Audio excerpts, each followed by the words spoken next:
And if you can hear it, I will guarantee that you can see it. So let's go through some examples.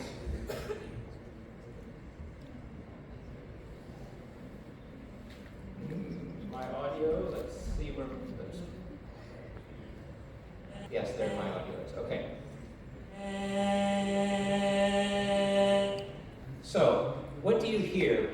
We hear a note, that's a tone, but we hear something else. On top of that tone, I'll posit that you're hearing white noise. So we hear the tone, and we hear white noise. So we're hearing, say, softness or air leak or white noise, and I would call this husky hoarseness. The patient says they're hoarse, but we can hone in on the type of hoarseness. It's huskiness or air leak. And I can use a piano and say that the air leak is occurring at pitch G3. And what do we see? I put up the video. I do show it horizontally just because I think you get it. So anytime you hear, you will see blackness on your strobe. There has to be air leak. And the air, physically what's happening is the air is going through this little opening, and the Venturi effect is making the air tumble, and that generates white noise. Just like you wind the window down on your car, you hear all this air or white noise outside.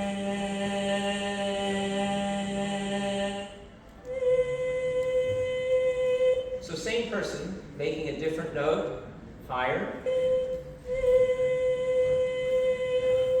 So she has the note, but she also has, so we're hearing this combination of note plus white noise. And it's at pitch C5. So just to code this in, I have drawn blue here and here, continuous flow of air here and here, and that generates the softness or the huskiness to her voice.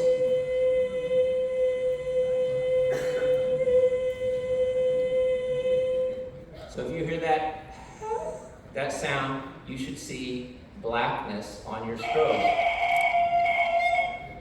All right, is this air leak? No, this is something else. This is what I would call roughness. It's a screech, it's an irritating quality to your ear when here. So we're hearing multiple pitches, and it sounds distorted in our ear, and it looks distorted on a spectrogram. And there's your two main pitches, and I coded it here as red for roughness, red dots, just to state I heard roughness. So what are we going to see? Well, let's look at her making this sound.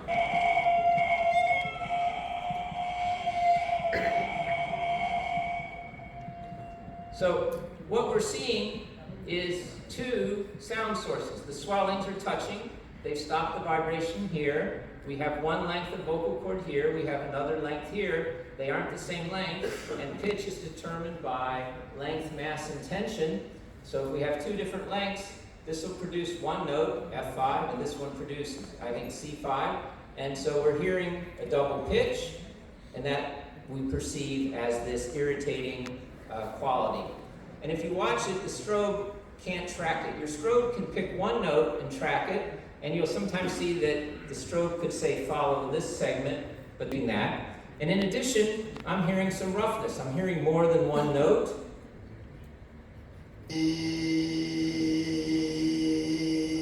So if I turn on this spectrogram, I can see he's making the pitch E and the pitch somewhere near B, and then there's some overtones. So again, it's not clear to my ear, it's rough. It's not clear to the spectrogram. It's saying there's at least two or more pitches, and so we're seeing roughness. So let's translate that into what we see. So I plotted at low pitch, softness, he's got a rough voice. I've slowed the strobe down.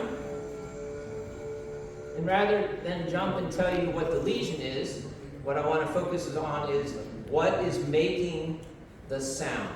Well, we have this mass on this vocal cord, so the physics are the left vocal cord is very heavy, the right vocal cord is very light, so they're going to tend to vibrate at 2 different pitches.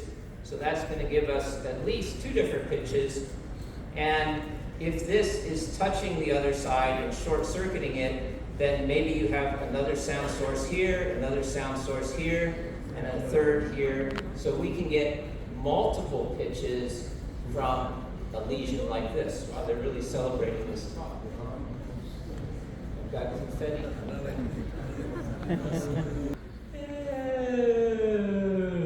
Throughout the range. And as we listen to it, let's see if we can put down what we're hearing. So we're hearing clear, then air, then rough, then air, then rough, then air. See if I can plot that.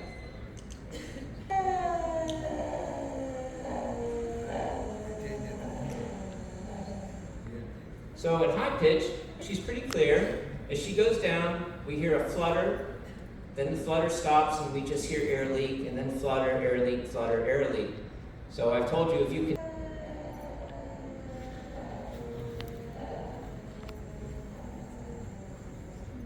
So mechanically what's happening, we're taking a high pitch where her cricothyroid muscles activated, pulling them long, and the TA is activated. And as she drops down in pitch, we're removing the cricothyroid's tension. The vocal cords get shorter and shorter, and we're removing tension. That's an onset delay. A pitch break is where you go to make a sound, and it suddenly jumps up. Let's take a look at what those are represented as.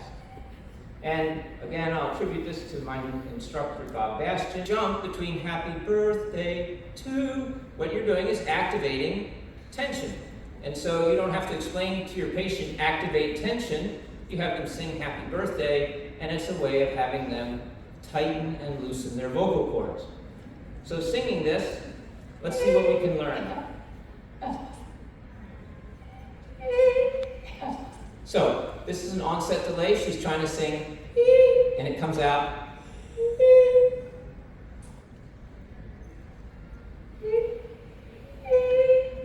And what's happening here? She's compensating. At first she starts out soft, like I've asked her to. And then she blows more and more air pressure through. And if she's loud, she can make the sound. So your patient is always trying to compensate, and you're trying to remove that compensation. So that's an onset delay. What do we see? Oh, sorry. Here's the swelling test. So she's trying to sing happy birthday to you. Happy birthday. So when she goes, happy birthday, and she tightens them, suddenly the vocal cords stop working. Happy birthday. So at this pitch, her vocal cords quit working every time.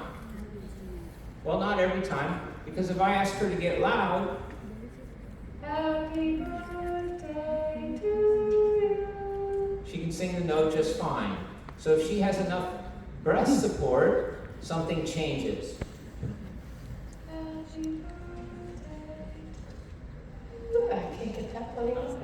So she can't sing that note softly, and that's going to correlate with something visually.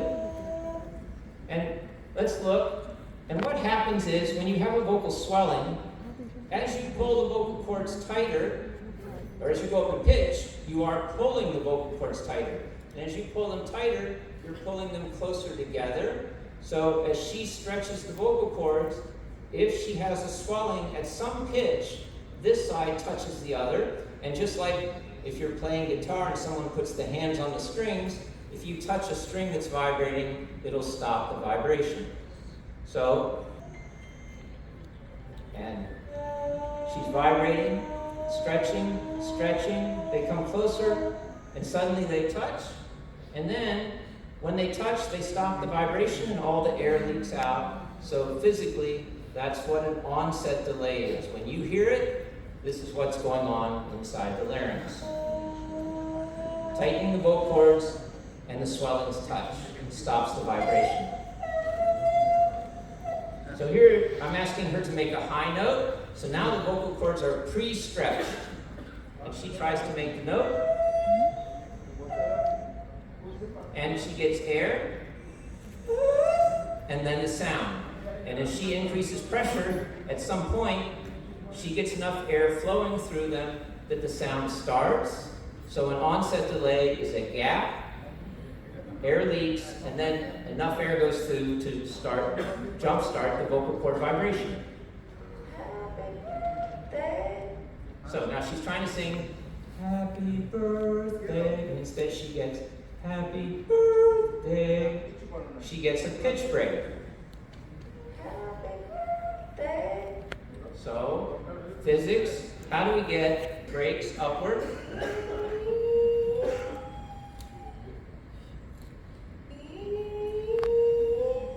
So how do we get this jump? Well, again, we've got two sets of muscles. Thyroidnoid can change tension, and cricothyroid can pull them longer. And when you pull them longer, anything that's on the edge of the vocal cord stands out.